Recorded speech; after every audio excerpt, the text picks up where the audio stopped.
আর এবার পুরসুরের ঘটনা আপনাদের সামনে তুলে ধরি, যেখানে সরকারি বৈঠক অর্থাৎ সেই বৈঠকে তৃণমূলের ব্লক সভাপতির মাতব্বরই নজরে পড়ে। আর তাই নিয়েই কার্যত ক্ষোভ উগরে দিচ্ছেন এলাকার বাসিন্দারা।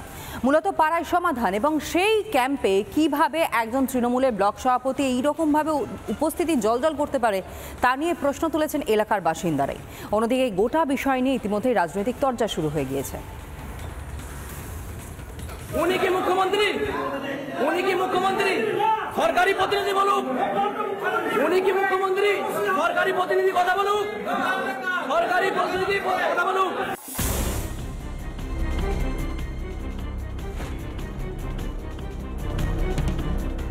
টাকাটা জনগণের। উনি কি মুখ্যমন্ত্রী? পাড়ায় পাড়ায় তৃণমূলের ফ্লপ শো। কোথাও জনগণের ভিড় না থাকায় ঘুমিয়ে পড়েছিলেন আধিকারিকরা, কোথাও বাড়ি বাড়ি গিয়ে লোক ডেকে আনতে হয়েছে প্রশাসনকে। এবার পুরসুরায় পাড়ায় সমাধানের ক্যাম্পেও বিতর্ক।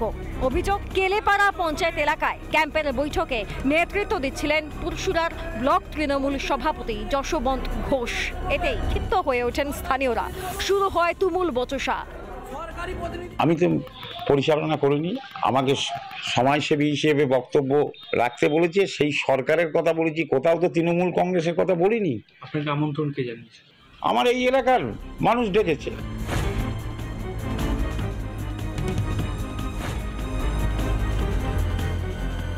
পুরসুরা ব্লকের সভাপতি যশবন্ত ঘোষ গিয়ে পার্টির প্রচার করতে শুরু করেছিলেন।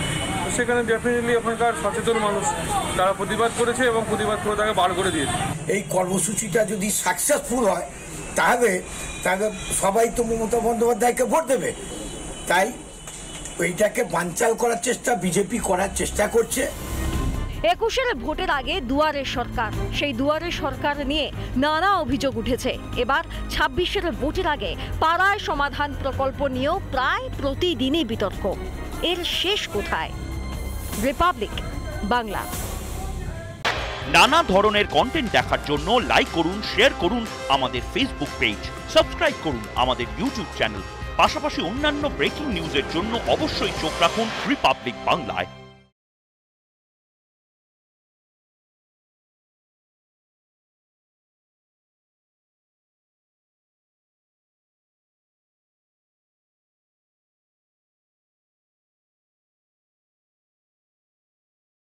নানা ধরনের কন্টেন্ট দেখার জন্য লাইক করুন, শেয়ার করুন আমাদের ফেসবুক পেজ, সাবস্ক্রাইব করুন আমাদের ইউটিউব চ্যানেল। পাশাপাশি অন্যান্য ব্রেকিং নিউজের জন্য অবশ্যই চোখ রাখুন রিপাবলিক বাংলায়।